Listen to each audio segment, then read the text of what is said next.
Kinshasa, 12 décembre 1965. Le stade Roi-Baudouin, aujourd'hui Tata Raphaël, est plein à craquer. Sous un soleil implacable, toutes les forces vives de la République sont rassemblées.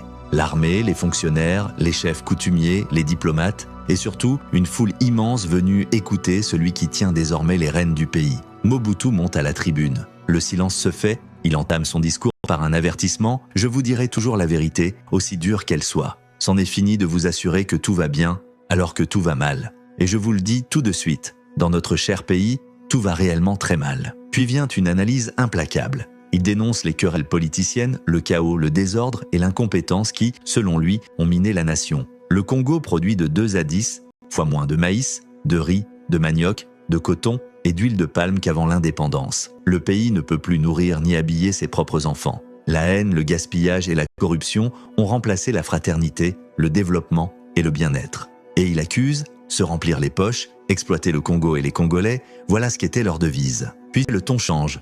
L'homme appelle au travail, à la discipline, à l'effort collectif. Il nous faut retrousser nos manches. Pour relever le Congo, il faudra des bras, beaucoup de bras. Sous les acclamations, Mobutu remonte symboliquement ses propres manches, promettant de donner l'exemple. Il annonce que dès le lendemain, les plus hautes autorités devront obligatoirement cultiver un champ d'au moins 1 hectare. Lui-même s'y engagera. Les projets sont grandioses, le barrage d'Inga, l'usine sidérurgique de Maluku, mais les mesures sont aussi sévères. Réduction des salaires des députés, suspension du droit de grève, maintien de l'interdiction des quelques 223 partis politiques recensés au Congo. Enfin, Mobutu fixe l'horizon. J'ai décidé de rester au pouvoir 5 ans.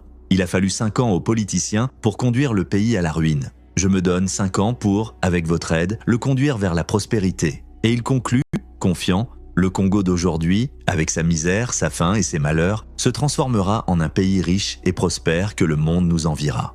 Novembre 1965. À peine arrivé au pouvoir, Joseph Désiré Mobutu impose un changement radical dans la vie politique congolaise. Il se dote immédiatement de pouvoirs spéciaux. 1 mois plus tard, en décembre, les partis politiques se sont purement et simplement supprimés. Les tribunaux militaires voient leurs compétences s'élargir. Le 23 mars 1966, Mobutu s'attribue le pouvoir législatif et annonce vouloir que le président soit élu au suffrage universel. Mais dans les faits, le Parlement cesse d'exister. Face à la classe politique, il tient des propos glaçants. L'armée a décidé, plus de politiciens. Aucun. C'est clair, et si un homme politique s'avise de tenir un meeting, on l'enverra devant un tribunal militaire. 5 ans de prison. La République démocratique du Congo entre dans une nouvelle ère, celle de la discipline militaire et de la centralisation absolue du pouvoir. Dans l'est du pays, épicentre des rébellions, Mobutu entreprend une tournée de réconciliation nationale. Il reçoit des ovations, mais reste ferme. Pour les anciens chefs rebelles réfugiés à l'étranger, il n'y aura ni négociation, ni pardon. En revanche, il tend la main aux combattants congolais égarés,